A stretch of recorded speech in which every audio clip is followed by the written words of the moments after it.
Ciao à tutti, ciao ragazzi, benvenuti o bentornati su Nuovo Respiro et bienvenue aux nouveaux abonnés. Aujourd'hui, on s'attaque au monument emblématique de Rome, le Colisée. Ce monument cache bien plus de choses que ce que l'on en voit de l'extérieur. J'ai intitulé cette vidéo « Le Colisée secret en 10 points ». Je vous raconte tout. C'est parti, c'est tout de suite. Vous allez être surpris. Numéro 1, son nom. Bon, tout le monde l'appelle le Colisée, il Colosseo en italien, mais il ne s'appelle pas comme ça. Son vrai nom, c'est Anfiteatro Flavio, amphithéâtre flavien. Après avoir incendié Rome en 64 après Jésus-Christ, Néron accapare une partie du centre de la ville pour se faire construire un palais fastueux avec un lac artificiel. Ce palais, c'est la Domus Aurea. Et il décide de faire ériger à l'entrée de la Domus Aurea une statue monumentale en bronze de plus de 30 mètres qui le représentait, tant qu'à faire, et que l'on appelait le Colosse. Les citoyens romains ont été très mécontents de se voir privés d'un important espace public dans le centre de la ville. Après la mort de Néron en 68 après Jésus-Christ, l'empereur Vespasien, oui, celui qui a créé les Vespasiennes, les toilettes, fondateur de la dynastie flavienne, décide de récupérer ce terrain et de le redonner au peuple. Il fait construire un amphithéâtre public à l'emplacement de la Domus Aurea pour redonner symboliquement Rome aux Romains et montrer sa proximité avec le peuple. On ne sait pas précisément comment a fini la statue de Néron,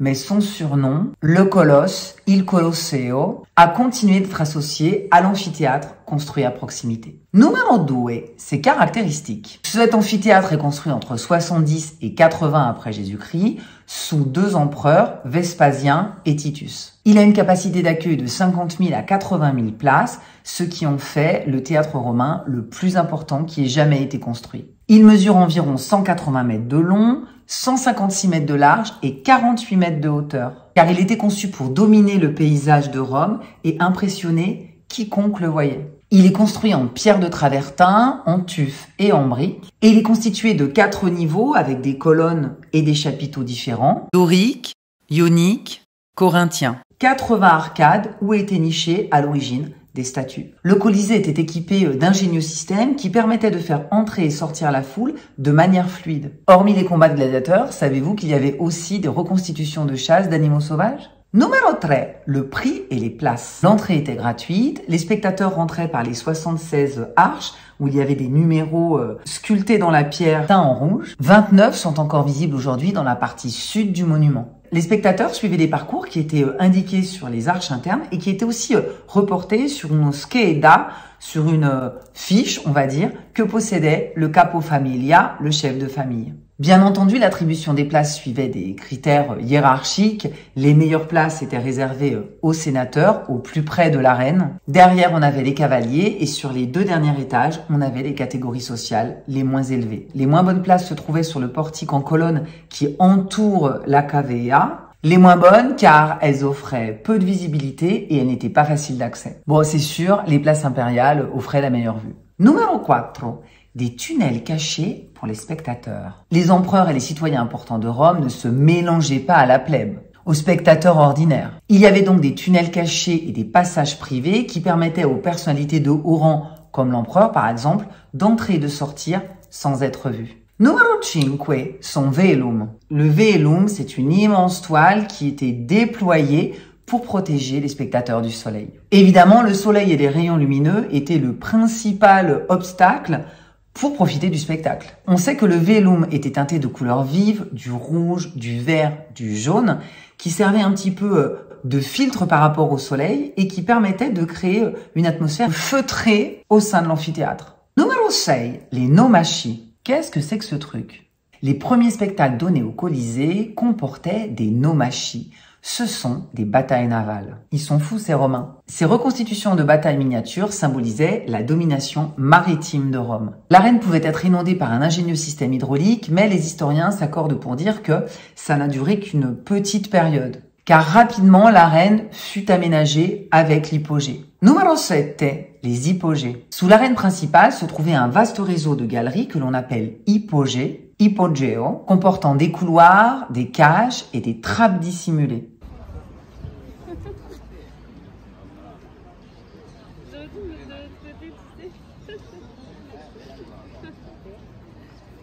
Les gladiateurs, les animaux sauvages, apparaissaient d'un seul coup dans l'arène, car dans les hypogées, il y avait un système de monte-charge avec des treuils qui étaient actionnés par des esclaves. Et donc, hop, waouh! Ces mécanismes de levage et de rotation étaient vraiment hyper astucieux pour l'époque et permettaient de créer des effets spectaculaires pour le public. Numéro 8, ses différentes fonctions au fil du temps. Cet amphithéâtre a été construit à l'origine pour organiser des spectacles publics, notamment des combats de gladiateurs, mais au VIe siècle, il n'y a plus de combats et les Romains commencent à utiliser les matériaux pour d'autres bâtiments, notamment les palais des papes et les églises de la ville. On commence à dépecer il Colosseo. On réutilise tout, les plaques de marbre, les blocs de tuf, les tuyauteries, les briques, tout. Le Colisée tombe dans l'abandon et les siècles passants, on remplit l'hypogée de terre, de gravats, on y plante des potagers, on y stocke du foin. L'amphithéâtre a même été aménagé en boutique, étable, grenier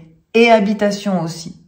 Et vous n'êtes pas au bout de vos surprises. Numéro 9, des symboles chrétiens et une église dans le Colisée. Oui, oui. Après la chute de l'Empire romain, le Colisée a été transformé en espace religieux. Au Moyen-Âge, les chrétiens y voyaient un lieu de martyr puisque certains chrétiens ont été exécutés dans l'arène. On retrouve dans le Colisée des croix et des symboles chrétiens qui ont été gravés dans la pierre. Savez-vous qu'aujourd'hui, il y a une église dans le Colisée? Oui, oui, à l'intérieur. C'est la Chiesa di Santa Maria della Pietà al Colosseo. Et elle se trouve au rez-de-chaussée dans la zone sud-est. Depuis 1955, c'est le Circolo San Pietro qui gère le monument et qui organise des messes les samedis et les dimanches. Le Colisée est encore aujourd'hui un lieu important pour les catholiques puisque c'est là que, lors du Vendredi Saint, le pape préside le chemin de croix. Numéro 10, des graffitis dans la pierre. Pas les graffitis des gens mal élevés, irrespectueux, qui veulent à tout prix marquer de leur nom ah, le monument, ah, mais je suis tellement important. Non, je vous parle pas de cela. Moi, je vous parle des graffitis laissés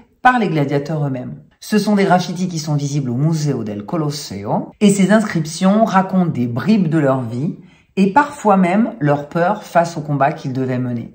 Si cette plongée dans l'histoire vous a plu, n'hésitez pas à liker, à vous abonner et à partager. Moi, je vous fais de gros bisous et je vous dis à bientôt pour un nouveau Respiro. Ciao, ciao!